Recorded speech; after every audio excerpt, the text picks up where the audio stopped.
we'll start this roundtable number 5 on an issue that is really raised more and more by the humanitarian sector. This is a question of new technologies, data management, and the do no harm principle. So really the question is between emergency response and long-term protection of people data, how we should proceed. So to moderate this roundtable, we have the luck to have Isabelle Vonèche-Cardia, who is coming from all the way from École Polytechnique de Lausanne in Switzerland. Isabelle actually is a historian on the ICRC, so she knows very well the humanitarian sector, but I think that now your interest is really on new technology and the use of information and communication broadly, but specifically also in the humanitarian sector. So give you the floor. Okay.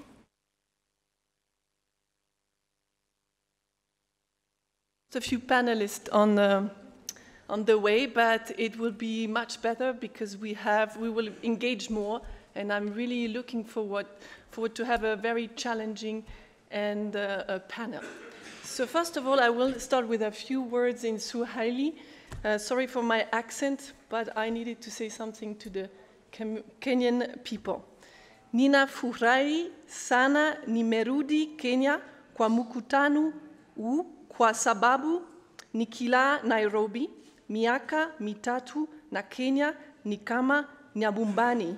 Asanteni kwa kunakaribisha tena. So you will have somebody who will translate that to you. So the session will start like that. I will have a very short introduction. I promise I have checked that I will be within 5 minutes, and then I will introduce our two panelists. So according to the Director General of the International Committee of the Red Cross, one of the first questions that refugees ask when they arrive in a country, in a new country, is, do you have Wi-Fi? This little story illustrates how the humanitarian sector has entered in the digital age. It is worth noting that for the first time in history, and this is really this year, more than half of the world's population is using the internet. So really, this is, it came just out from the ITU report in 2018. And guess what? Of all regions, the strongest growth has been reported in Africa, where the percentage of people using the internet increased from 2.1% in 2005 to 24.4% in 2008. Those data are always data from the ITU.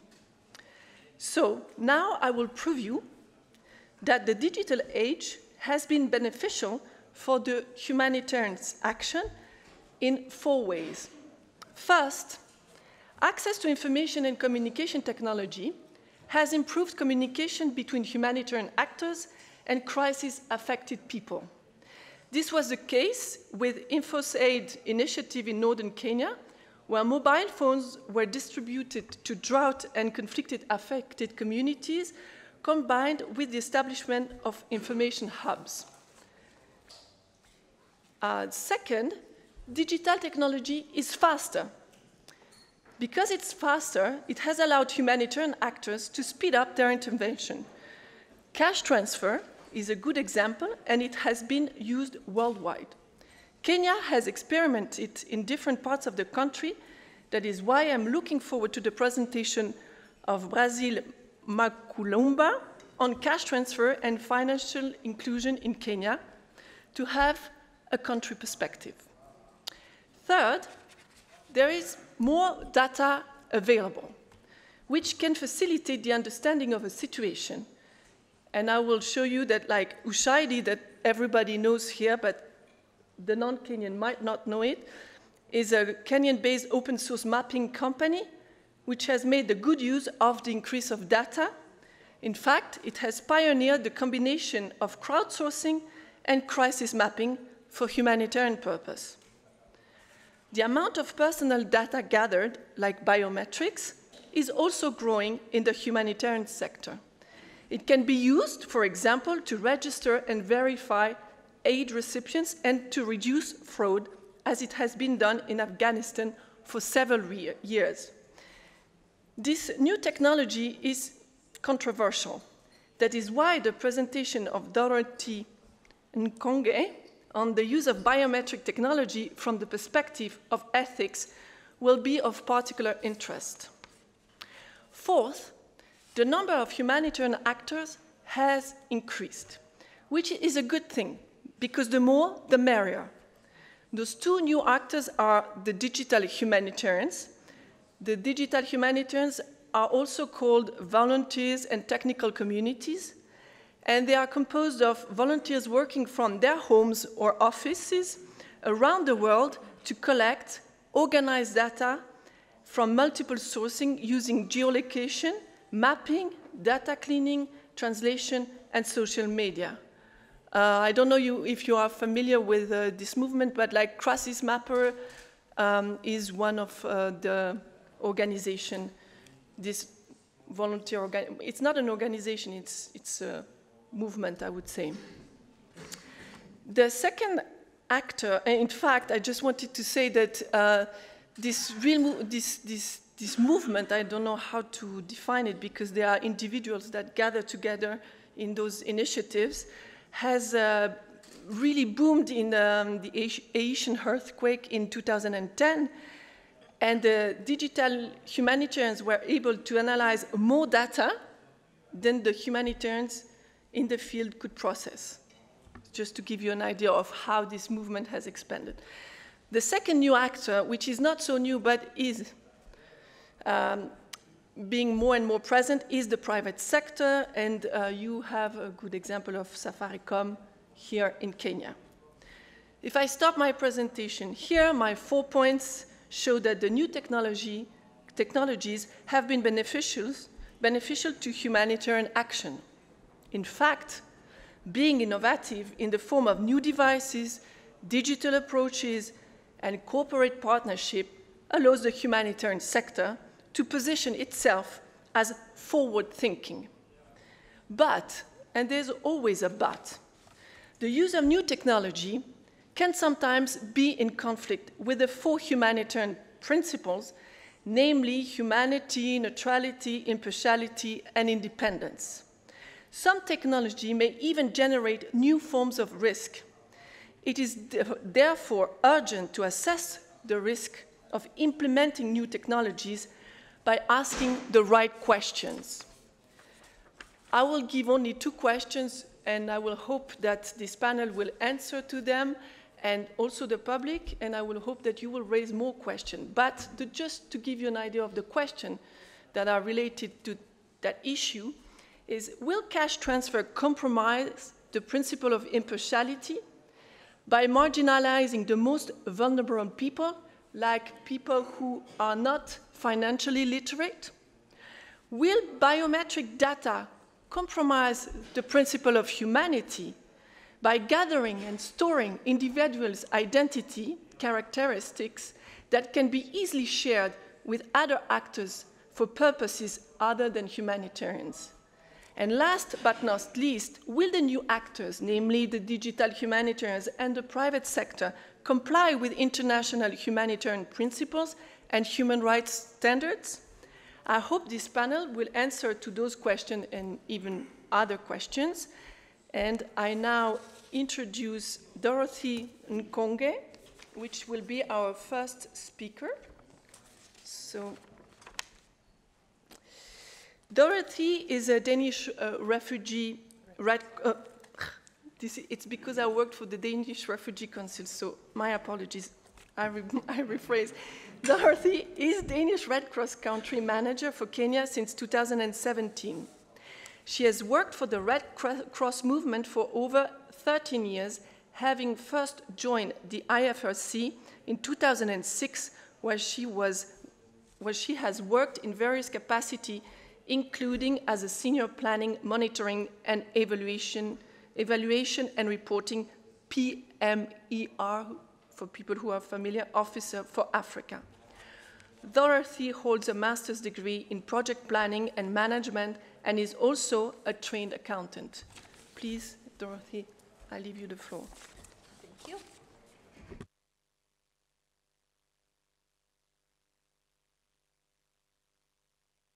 Yeah. Allow me to speak from this podium because I have a presentation. Thank you very much for that brilliant introduction and the little coaching of my name. You said it very well, Dorothy Nkonge. I'm very glad to be part of this discussion in the last 2 days. Unfortunately, yesterday I did not attend because of other more, of course, engaging issues, but I'm happy to be with you today. And I think it's a very interesting conversation we are having around the digitalization of our humanitarian actions. Just a little background to what I'm going to present in far as what the Danish Red Cross has done in Kenya together with the partnership of the Kenya Red Cross, is that the project I'm going to speak about was based in the Kalobeyei settlement, where Kenya Red Cross has been appointed by the UNHCR as a partner for health. And in collaboration with the Kenya Red Cross, Danish Red Cross, and a Danish IT company called UNUMED, this partnership and part of this project started as part of a project that was called Deciphering the Relief Market, which was launched by Access to Innovation, who are a secretariat in Denmark that brings together private sector partners to, of course, foster interaction and engagement with the humanitarian community. So Access to Innovation launched this project in terms of testing, or what you call Deciphering the Relief Market, and was funded by the Danish Industrial Foundation. And the challenge that came about or was brought about was that Access to Innovation and the Danish Red Cross defined a set of challenges that we felt were related to health in emergency response settings, and encouraged private sector companies to come on board and partner with the Danish Red Cross as a humanitarian actor to provide solutions that would actually come and sort of deal with the challenges that had been identified in emergency health provision. And what happened, and this was already in the 2016, as I'll come and explain that this project actually was implemented in 2017, but the work already started in 2016.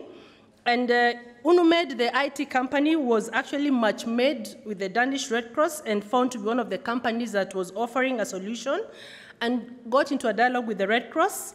And after a lot of discussions and looking at the opportunities that were available, and of course, engaging with Kenya Red Cross, with whom we've had a long-standing partnership that runs over 13 years now in Kenya, and with a very well-defined partnership that is usually mutually learning, where Kenya Red Cross has a very strong national society in Africa. As Danish Red Cross, we are very happy to partner with Kenya Red Cross in terms of how we can learn from each other and transfer knowledge to each other. So because of that willingness of the Kenya Red Cross to partner with Danish Red Cross and UNUMED, we identified a potential project or pilot in Kalobeyei Health Facility. And of course, a pre-feasibility study was done to assess the potential and, of course, include a joint fact-finding mission to Kalobeyei refugee settlement. And the initial project was aimed at definitely registering about 10,000 patients as a sample group. And as I said, the strong focus for finding a solution to this health challenge was definitely to have a focus on confidentiality of the personal health data, and to ensure that persons that are migrating or refugees that are coming into the country are able to access health information, as well as the healthcare facility workers are also able to access health or patient information, which, as you know, in a normal setting, in a refugee setup, they are not privileged to have the normal standard identification documentation that you and I would have in a normal setting. So that is the background to this project that we piloted. As I said, this was piloted in the quarter 2 and 3 of 2017. I'll go into just giving you an example, or at least just highlighting what we were able to achieve in a very good partnership with Kenya Red Cross and our private sector, UNUMED, an IT-based company.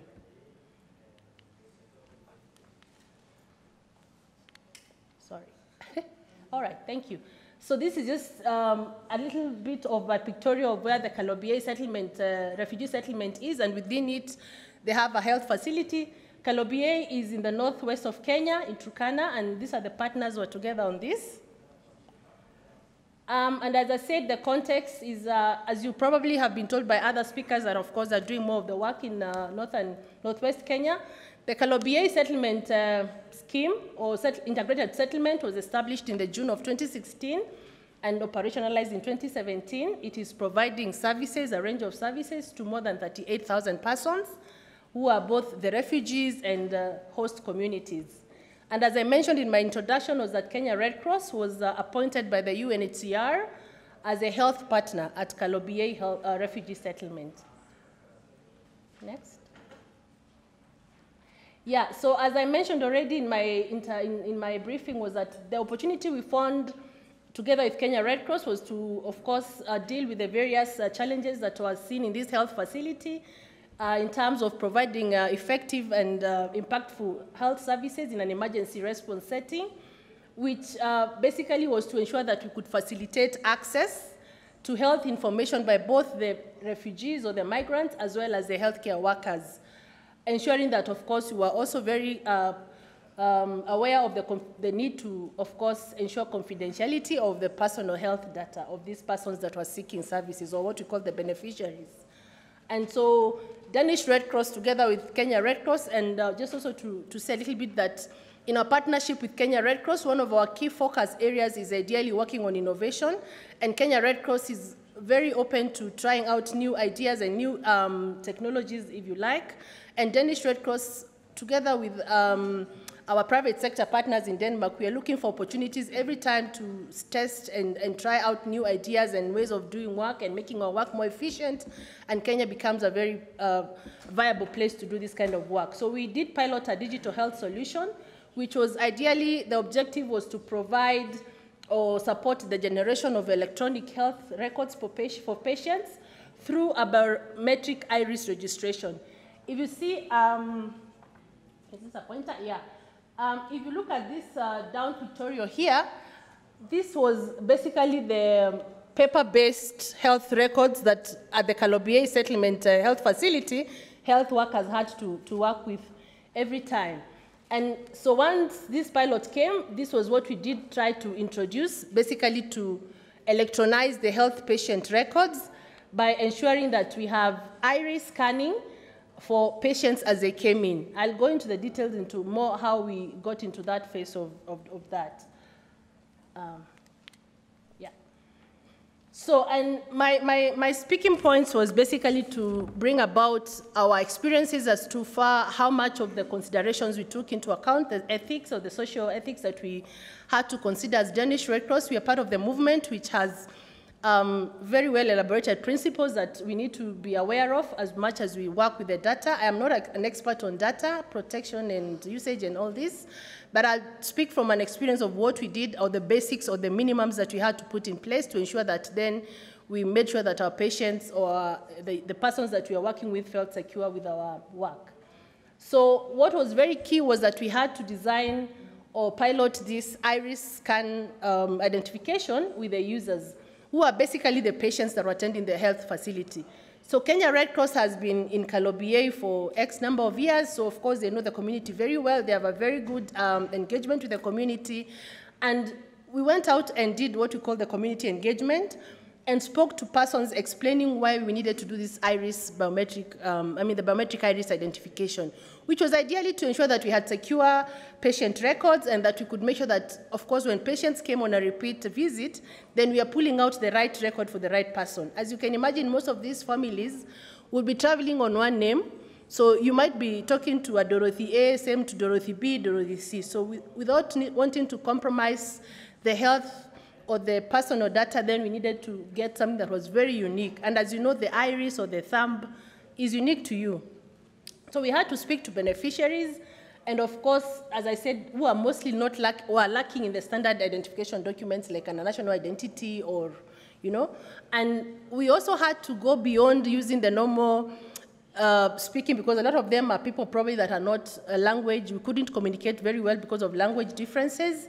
We used a lot of visual aids to explain what this process was, and they were given an opportunity to say no. And this also meant that we didn't force anybody to register with the iris in terms of the registration, the identification.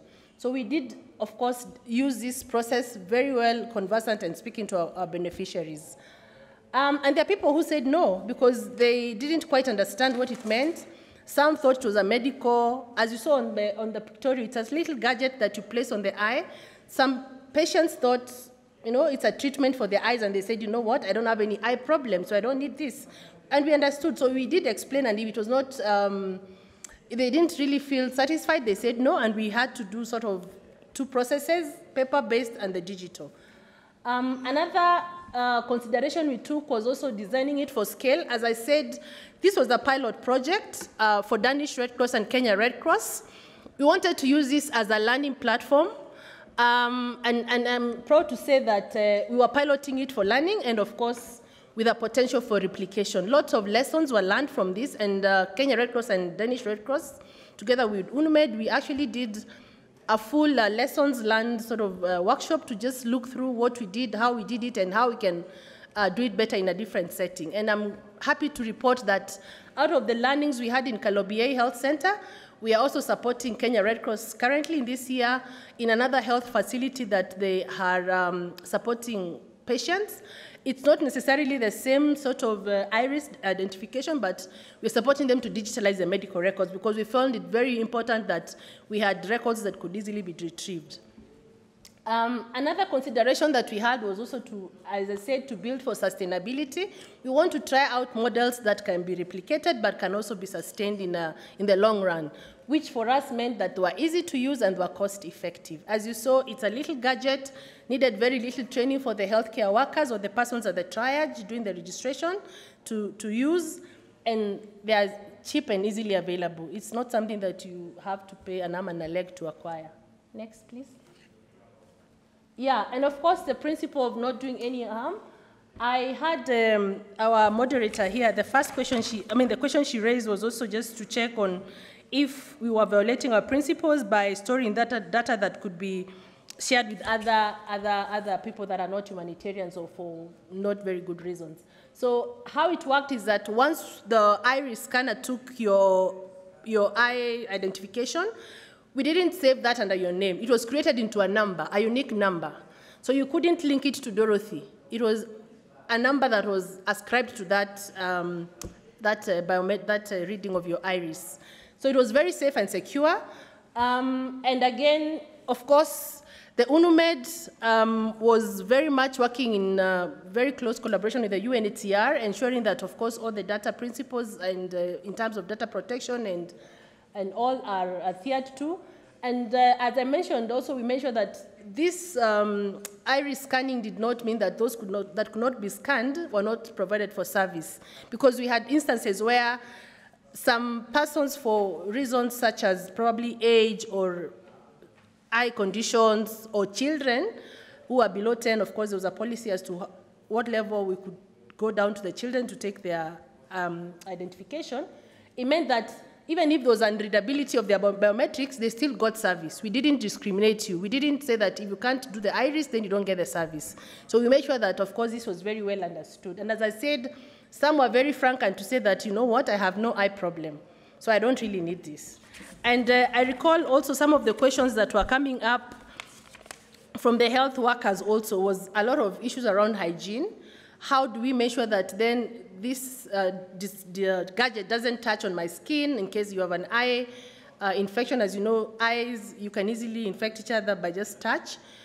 It was very clear to the persons during the registration that should they have seen some sort of any, indications of eye infections, then they didn't need to do the iris scanning for that patient. And it didn't need to lie on the skin. It can just be as close as the eye without touching the skin. So there are all those considerations that we had to take into account and deal with those. But as I said, there was a lot of curiosity from the patients as to what this really was and what it was used for. And that took a lot of community engagement and education with a lot of visual aids to deliver the service. Next, please. And in terms of the benefits, as I said, in terms of our learnings, we felt that a lot of the data was actually safely and securely, actually all the data was safely and securely saved, which of course ensured the continuity of care. As I mentioned, this was a facility that is seeing a lot of patients. I've been to Kalobie settlement scheme, and I could tell there was even no sitting space for the number of patients that come in every day. So you can imagine, as a medical person or a record keeper, if you have to retrieve a document of a person who was here probably a month ago, and you have papers piles that are so long, the amount of time it takes you to retrieve that information, the amount of time the patient has to queue, because it builds on terms of the delays, and also the possibility in terms of retrieving a wrong record. So for us, this was very, very well received by Kenya Red Cross and the new UNHCR also, because of their own reporting, that it was possible to ensure that we had a continuity of care and effective way of providing the services. As I mentioned again, the medical identity of the beneficiaries was protected, and yes, the health workers were able to really retrieve correct records, health records, minimal time delays. In terms of also the timely, because again, the whole system was linked, so from the triage into the clinician's room, into the lab, into the pharmacy, the service departments, the pharmacy and the lab, for instance, they were able to generate reports and see, okay, what is it that the consumables that are really, highly used here? How do we plan better? How do we prioritize our resources? Where do we need to allocate more workers? And even better, how can we provide the right and timely health services to the patients? Of course, ensuring that we are keeping up with high quality of care.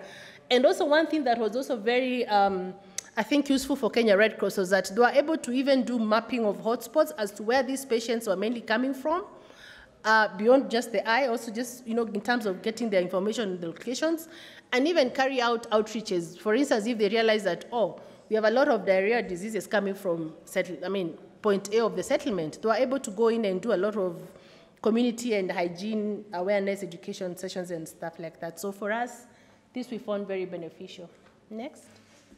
Yeah, I think that's just pictorials around the work. Okay.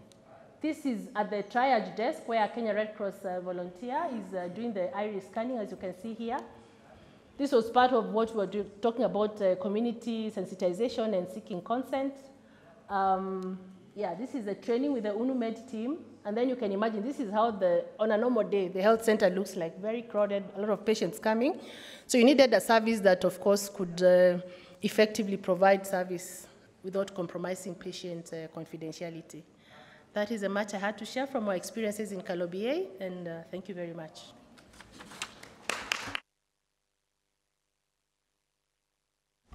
Thank you very much for your presentation, Dorothy. We will go to the next speaker. So I will introduce Basile Maukulomba. Basile Maukulomba works for World Vision Kenya as the country cash and food assistance manager. Basile has over 12 years progressive experience in both humanitarian and development work, working in different roles at the field and national level. Basile has led teams implementing cash projects across Kenya, working in partnership with various organizations. He has supported other countries recently being in Afghanistan, where he provided support in developing and adapting SOPs relevant such fragile context. Basile has a master's degree in project and planning and management and a postgraduate certificate in humanitarian leadership. Basile, the floor is yours. Thank you for that wonderful introduction. And just an add-on is that here comes another accountant also. So today is a day of accountants. Those who have myths about accountants, may they be clarified today, that accountants can do other stuff beyond debit and credit. I'm a certified public accountant also, who chose to defect to get to do other real life stuff. So welcome to this presentation where we shall talk about real issues. And as one of our predecessors mentioned, we are not academicians, so we will be more practical. We'll speak simple language that is highly understandable by any person who is in this place. Okay? If you find any new strange word, That must be a lot of effort that I put in last night to be able just to impress you. So may you be tuned in as we go through our experience in humanitarian assistance, much more so cash-based programming. So let's move on. So I want to build my discussion for experience in Taveta, where we are implementing a project which had an element of responding to the needs out of drought and floods. As we're all aware, it was mentioned throughout Kenya faces these two major natural disasters, on and on. And our approach in conjunction with WFP, we have been doing what we call GFD, which transited to food for asset, and later on, before we closed the project or phased out the project, we were implementing cash for asset project. So this discussion today will be helping us just to look at how does humanitarian assistance contribute to financial inclusion, and also discuss about the humanitarian development nexus. And key to mention our theme on humanitarian transition. That will be underlying discussions around our talk today. I have this, the challenge of being in the field for long. So we work with that, okay, yes. So, in implementing the Cash for Asset project, maybe to explain what may seem normal to me, is that Cash for Asset project is a way of responding to humanitarian needs whereby you help communities when they're coming from relief assistance, whereby you are giving them free food or free cash to respond to their need. You begin injecting new ideas on how they can be able to develop their personal assets or community assets that can help them build resilience. So when we moved from giving out the free food and moved to food assistance, it was to food assistance, then to cash. It was important for us to think through what more can we do as we give out cash assistance to these communities. And as we are doing the cash for asset, what was critical for us was to include the aspect of trainings as we give out cash. So some of the trainings we did were based on agriculture improvement, helping communities on how, as they build the assets in the farm, how can they be able to enhance production. We focused on financial literacy. This is a question for us. If we give out cash through the bank, does it mean we have improved financial inclusion? Okay, another question. Now help me, this is now English, okay? The place you go for a shower, what is it called? Help me please, speak back. It's called a? Is it that there are many? It's called a shower or a bathroom, a washroom. I'm still confused what exactly it is, because nowadays I see what we call toilets are written bathrooms or washrooms. I'm still confused. Now, this is my question. Assuming the place you go to take a shower, if you go into the shower place, does it mean you're taking a bath?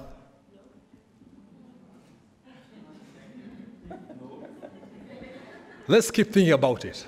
So, our understanding is that it is important for us as we think through cash programming that we may not just assume that as we do cash programming, we are enhancing financial inclusion.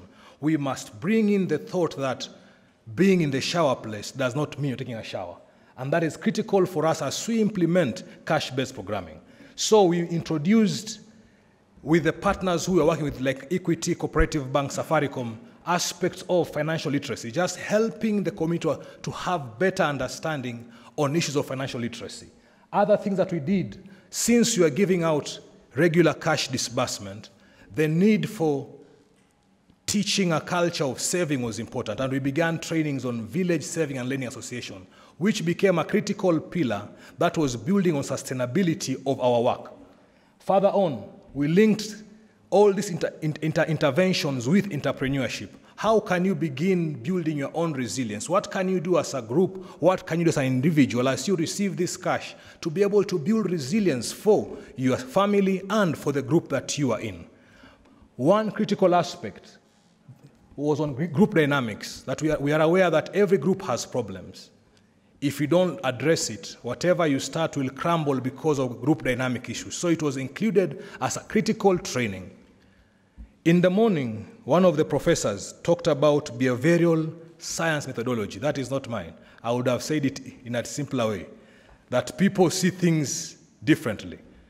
In community language, you can say, if you wear red goggles, what color do you see? Help me answer this question. If you are wearing red goggles, how do you see, which color are the people in your neighborhood?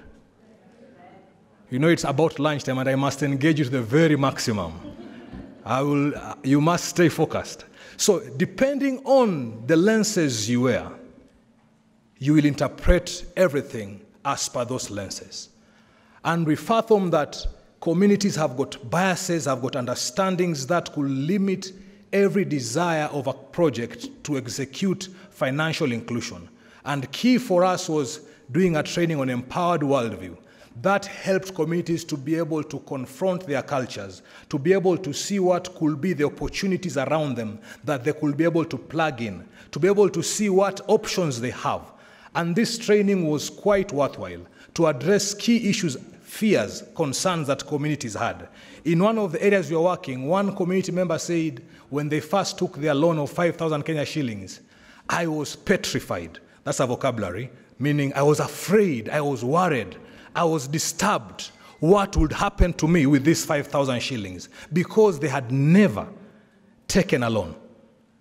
And they were concerned about getting a loan. And these lenses hinder every aspect of development or initiative you want to bring in the community. And the Empowered Worldview training challenged some of this to help communities to see opportunities of how they can be able to better their lives in building their resilience. So in doing all this, we were able to form VSLAs. And these VSLAs are thriving to this very day, 1 year after the project closure. A culture of saving and lending or loaning was developed. You can imagine giving out cash disbursement of 3,000 shillings. It looks quite little, isn't it? But culture influences much on how we perceive life. And communities began saving 100 shillings per week to 500 shillings. This built their momentum of understanding it is good to save. They were able to begin taking loans, and these loans were helpful for them to do various activities. For example, loans to improve their farm inputs. We discovered that our beneficiaries were the most vulnerable when you are choosing them. Therefore, even getting adequate seed to plant was a challenge. Having fertilizer was a challenge. So through the VSLA, the linkage of the cash transfer with the VSLA, they were able to begin borrowing farm inputs. Being trained on farming, they were able to see the need to expand the farmlands that they have because they had land which was not well used. And we were seeing more use of finances around farm inputs. During our post-distribution monitoring reports, key expenditures were in purchase of farm inputs, purchase of probably extra stock in the small shops that they had begun doing. Now, as the implementing partner on the ground, it was good to appreciate that when these communities have begun understanding the need for saving, it is important for us to begin creating linkages to other financial institutions. They were at the place of getting ready to be able to work with some financial institutions. And we brought in several MFIs to be able to support them, to be able to increase amounts of money they could be able to borrow through. And this helped the groups to be able to take group loans that they used to improve their business. We linked them up to banks. Some were quite fearful of the banks. The news that I had as late as yesterday night is that they are still very afraid of getting some loans from some specific entities because of probably the high interest rates. But they are getting loans from the revolving fund, thanks to the evolution that counties are giving out some funds for the revolving fund. They have been able to access these funds. These funds have been quite helpful to help open up now new virgin lands in that people could plant much more produce because they have access to much more funds. We supported these groups to begin enterprises. There were group businesses that were formed. Key of them is a small business like catering services. They noticed after being trained that World Vision and other agencies do trainings in the community, and at times they get a hotel to provide services. These very groups that were part of our beneficiaries became part of our suppliers. And this changed a lot of their thinking. They were able to begin growing their amount of money in their accounts that they can be able to loan out to one another. They discovered their meetings, especially 2017, during the elections, they made a lot of money with tent business because they were able to get money, buy whatever was needed in the community. There were enough deaths and funerals. These tents were required. They kept making money. And this were a group of people who at start were most vulnerable. Today, they are running their enterprises. So in conclusion, key lessons that we are saying we need to factor in as humanitarians is that humanitarian assistance needs to include injections of resilience interventions at early stages in a protracted relief response. As we think of doing our cash transfers, we must factor in the need for the aspect of resilience interventions. Then, focusing on building a culture of social saving and lending before rushing to institutional financial inclusion. We love results that we have 1,000 people who are now banked.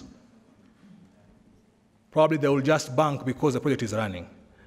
But what is important is to build the culture, and then you transition them into the next step of formal banking.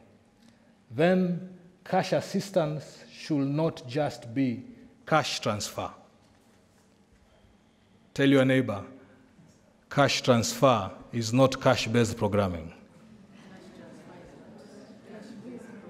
It is just a component. Therefore, we must ensure that every program looks at the desired goals of financial inclusion as we implement, and not just be happy that we distributed X amount of money, because that is not the vision and the desired intent of cash-based programming.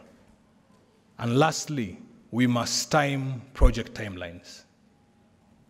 In that, there will be a need to transition from one aspect of approach to another. It is important as implementers to be keen to discern at what point do we need to transition the project into something else or into a different partner who may be needed.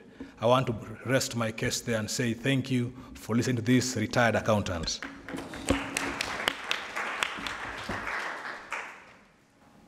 Thank you very much to my two speakers. They were in time and they had very, very interesting presentations.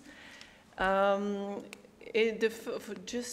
Dorothy, the first presentation was interesting in the sense that you addressed the issue of taking personal data by anonymization of the data and by saying that the data would be stored in a secured way.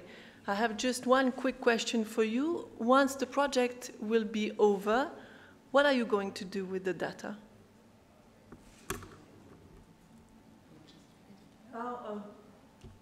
Yeah, you can write it down and then maybe I will ask you a question and then you will answer. And to go to Brazil, which now I understand the difference of a bathroom and a shower. But it was a very interesting presentation, especially that you talked about a technology, but you didn't talk about the technology. You talked about the people, and you talked about the community, and you talked about educating the community. So that's exactly the sense of introducing those technology. And you've raised the case better than I would by saying that you cannot introduce a new technology without training the people and without understanding how the community works. It would be good because I read a lot about cash transfer, but some people may not be familiar with VSELS system. So if you could, at some point, just explain what it is. And I will take some questions to the audience. Okay, I will do the different things. I will take the question from the back, because the people on the back, they never get the chance to speak.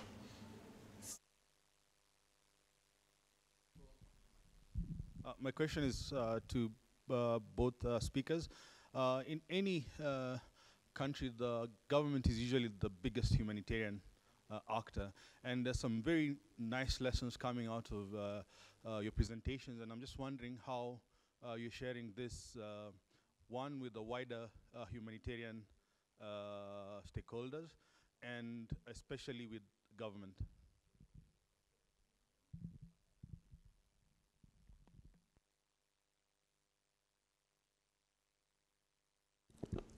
The question, this is Charles Onyango from University of Nairobi Institute of Climate Change and Adaptation.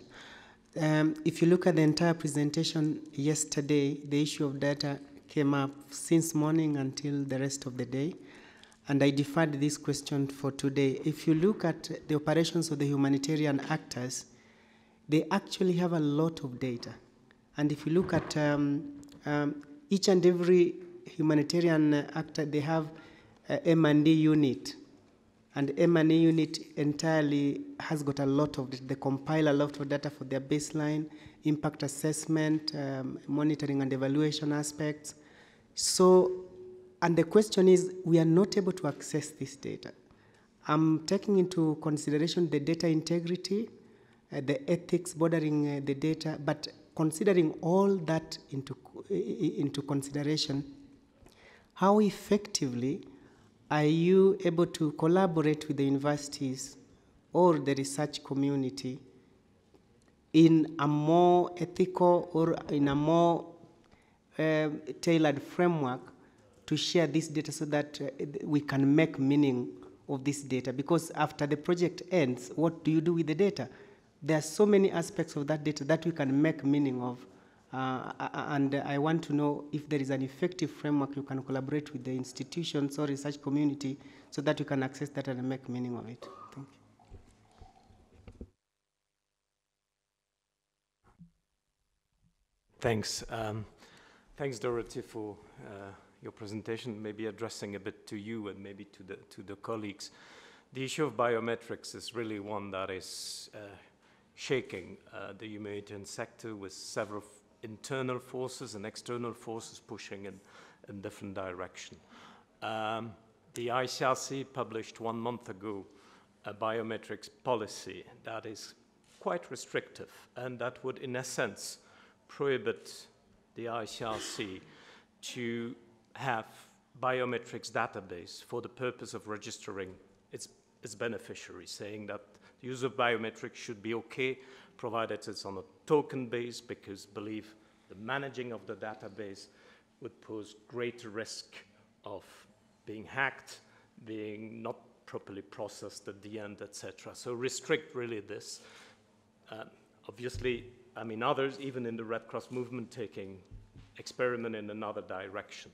So it would pose a lot of challenge as regard coordination in the future, and we saw that even in a pre-technological phase, sharing of data and information has remained the crux of humanitarian coordination. UNICEF published last week a biometrics policy for children with a lot of questions and different process, knowing also that long-term identification of children is even more difficult than for stabilized adults, if I can say. So impact on coordination, I see you very sensitive to forms of ethic and data protection, but another sister organization has different perception of it, and so it will create imbalance or difficulty even to coordinate. So that's a bit the reflection like that we dig in. Thanks.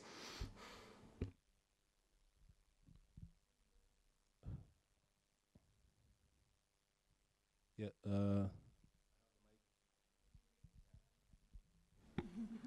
Yeah. Thank you for the presentation by both Dorothy and Basil. The issue of data has been talked about, especially aspects to do with the biometrics. But based on your presentation, it was clear that the host is a private company. So I'm not sure how you went about ensuring that the data protection principles will also be respected by the outside partner that you were working with. On the World Vision presentation, which was very good to see the impact of the program that came through, but I wished there was more a bit around the modalities that were used in the cash-based component or approach. Noting that Taveta is a rural area, I'm not quite sure how advanced it is in terms of available banks around and also available products within the market, the local markets that are there. So what impact actually did you, the modality first, and what impact even within the local market was created by the end of the project?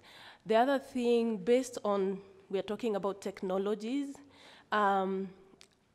within the programs that you have probably continued beyond that project around cash-based interventions, how do you see the digitization of cash-based approaches coming on? Thank you. If you all agree, we will start to answer to this set of questions, and then if we have time, we will take some more questions, okay? So who wants to start? I'll try. Quite very relevant questions, and as I said, as I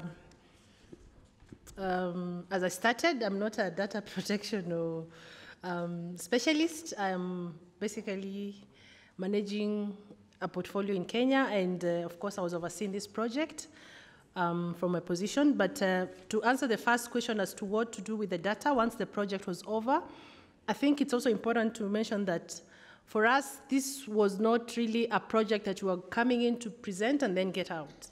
Remember, Kenya Red Cross has been in the camp, for number of years, and is still there, operating there as a health partner for UNHCR. So Kenya Red Cross is still present, the facility is still running. So it's not, the project I wouldn't say is over. But as I mentioned, once the iris identification was captured, this was not stored as a patient with details and names and all this. This was put into a unique number for the sake of having a record that can be retrieved, basically. So it's not data that was going to be used for other users, it's just to retrieve and make efficiency in terms of retrieving of documents and ensuring that you're presenting the right record for the right patient. And even more importantly, to support Kenya Red Cross in their planning and prioritization of resources, as I said, and as well as also being able to, of course, look into a bigger question as to what diseases are probably presented more often, and present some sort of a surveillance tool. So in that essence, Kenya Red Cross is still there working in the center. And I must also say that, of course, there were many challenges that I didn't quite outline here, because I thought for us the learning was to just explain what kind of considerations that we brought in, but there were a number of challenges that also saw us not really implement the project fully as it was meant to, so we didn't really get into the large extent of getting into the data protection issues and all that at that high level. In terms of disseminating lessons that we have learned, as I said, we did have a very thorough lessons learned workshop with Kenya Red Cross, Danish Red Cross, and the UNUMED IT company, the private sector. And as I mentioned, some of the learnings, a lot of those learnings that we had from Kalobiye have been utilized in our current engagement with Kenya Red Cross in another health facility down in Lamu, which made sure that we didn't repeat the same sort of mistakes or challenges that we faced. We were able to sort of pre-plan and see that we didn't repeat. As far as sharing that, also that has also been shared with other partners that are working in Kalobiye, including the UNHCR, in terms of the data usage and how that could be managed better. In terms of data access, I think I talked about the identification of these patients by unique numbers. Yeah, I think I've talked about that. And yes, I agree with the ICRC. In fact, I was reading that biometrics policy.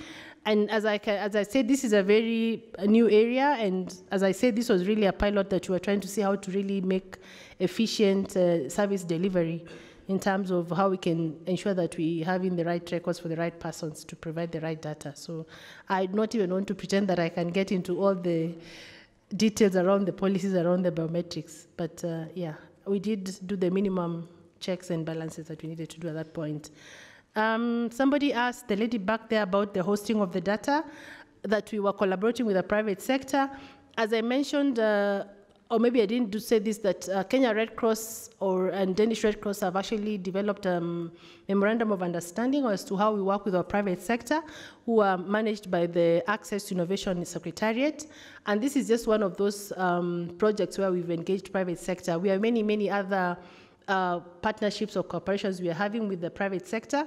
And Danish Red Cross acts as, I would say, a filter or one that sort of screens the private sector that we are working with. So we, of course, we do a lot of background tests and checks and, you know, to ensure that these are also partners that we can collaborate and present them as credible partners. And as I mentioned also, the UNUMED team worked very closely with the data management team at the UNHCR in terms of the data. And so I can assure you that this data is not owned by the private sector. This is owned at the facility in terms of the records that were created. Yeah, I think that's some of the questions that I can quickly react to. Thank you.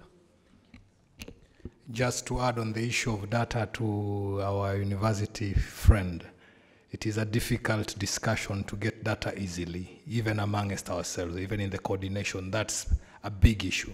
So it may be good, even as you engage, that you need data to know what exactly is the definition of the data that you need, so that it can be processed through the lenses of data protection. Because as you're aware, in the industry, several organizations have suffered litigations, huge litigations, because of data management. So it's still a difficult discussion. Probably, as you engage with the various partners, is to be clear what exactly do you need. If it is not going to expose the entity that is holding the data, then it can be possible. But these are discussions that we need to keep going on. And to answer to the question which was asked first, how are we involving the government and other stakeholders? It is the government is a key partner in the implementation of projects. That is one aspect. However, as an industry, we are growing in the aspect of having such kind of events that we can be able to share information beyond the internal looking NGO type of learning. We are moving to the space of sharing much more in the sector working groups, in the various forums. And we want to invite, and that's a gap we have, the learning with the research institutions or the learning institutions. That, to me, is a big gap and an opportunity for the learning institutions to see that they can be able to plug in to help us to be able to learn much better and share information much better, which may be more scientific as compared to an internal evaluation, internal learning process. Then on the aspect of modality, we are doing conditional cash transfer. We used banks, we used mobile money, Safaricom, as the way of delivering the cash transfers, which was a process. We started with banks. There was feedback, and out of the accountability systems that we have, we began changing the modalities to see what will best suit our beneficiaries. Yes, Taveta is a rural area. We were working deep interior, and we had agreements, for example, with the banks to be able to provide bank agents who can be able to go and support during the times of cash delivery. So we would work closely with the bank in terms of making access easier for them. Where it was not possible or the committees felt they needed to go to town on a market day, they would use that opportunity to go and get their funds from the bank on a market day and do purchases, which was part of the things that they were doing. Impact on the local markets, as you see these booming businesses that we are having, farmlands increasing because people are purchasing locally, we are having more money circulating in the economy. So there was an improvement. Key things that were coming out was the issue of improved education. More students were able to go to school because their parents could pay the small levies which were required in school because of the cash that they had. People were able to sell chicken amongst themselves for startups. So there was enough circulation of the money in the economy. Then the digitization of cash-based programming. Basically, use of mobile money was one aspect. However, there were challenges in terms of executing that approach because not everybody owned a phone. those who owned the SIM cards lost them. So there was several challenges that you would have with an elderly beneficiary who does not have a phone, and we went to find ways of how we can have alternate beneficiaries probably being registered alongside issues of accountability and having leadership and family agreeing on who is the best person. All these issues were put in place in terms of the challenges we are facing. So we were a learning project. Some things went on changing as we kept learning and listening to the community and the beneficiaries. Thank you. I think we have the time for one last question. So, please. Yeah, I think my question goes to both panelists. So one important aspect of do no harm is ethics. So I'm just curious to hear how both projects were separating informed consent for participants to participate in the interventions themselves and consent to collect and store their data. Because I think it's important to draw the line between, as a participant, I'm consenting to participate in the cash transfer project versus I am consenting for you to collect and store my data.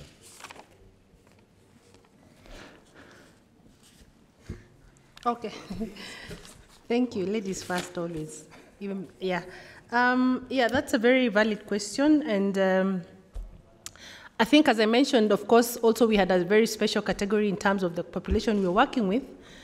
Language issues were, of course, a big deal. So our consent was also really had to be, also visual aids that we presented to say this is a process, this is how we do it, and this is what it means for you in terms of your iris identification and what it is for. So we did present that, and as I mentioned, some persons actually said, no, I will not have my iris information taken. Some misunderstood what it was, which is normal in terms of when you explain what, as you seek consent. But as you said, in terms of consent for storing data, we also had to explain, once this data was taken, what was the process behind the registration, which, as I mentioned, we were giving them unique numbers for the purposes of just retrieving their records. So that was very key. And that consent was granted for those that we took their identification, and those that said no, we did the normal hospitalization sort of booklets that, as you saw on the manual records, which again are stored at a facility on the, like a normal health facility would store patient records. Thank you. Well, for cash, sometimes, I may not call them scholars, but practitioners argue that at times the consent is biased because somebody needs the money. However, as a practitioner, you do what is required of you, that this is, we need this data, it will be used, we will explain what the data will be used for as they get registered to play our part. We have never had a situation whereby somebody has said, I'll not give you my particulars, because I personally, in my experience of working, nobody has refused to give out his consent, but we play our part of informing them what this means and how their data will be used.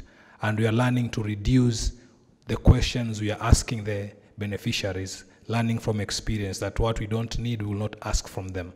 So that's a lesson that we are learning to ensure we only get that which we need in the aspect of do no harm. Thank you. I think we have 2 more minutes. So there's one last question that I will take. If it's a quick one. Yeah, it's very quick. Good. My question will go to the gentleman, and it's a follow-up on the question he asked. I've listened to your answer. I don't feel like you've given an answer to it, and it was about sharing, especially with the cash transfer.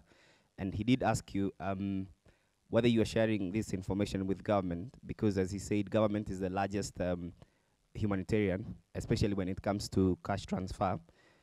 And like in Kenya, the Kenyan government is giving cash transfer, for example, to the old people, to the orphans, and to the people living with disability. And one thing that you've said is that you learned that through the bank, there were challenges giving the cash transfer through the bank, and you decided to use mobile money. as I know, I think the government is still giving the money through the cash transfer through the banks. So I don't know whether you can be able to share this information with maybe the government so that they can also learn from your experience, so that they can try to make the cash transfer maybe more, accessible and sustainable. Thank you. Thank you, and thank you for the feedback that my answer was not satisfactory. That means you have got good feedback mechanisms in this training. In terms of the sharing of data, one of the things is when we are doing beneficiary targeting, it is a very inclusive community-based approach whereby the government structures are involved. This helps us to manage the issue of double dipping. For example, we were involved in the previous drought response, Chakula kwa Jamii, in doing the beneficiary targeting, which was now contributing to the single registry of the government. So the aspect of the what we call CSG coordination and the coordination with the national authorities at the field level provides the platform of that you are working together as a single entity, not as an NGO implementing their own stuff without the involvement of the county leadership and the national leadership. So there is that aspect of joint approach towards our assignment, which helps us to manage all those issues. In terms of whether we use the bank or the mobile money, it is all determined by the context and the beneficiary's response.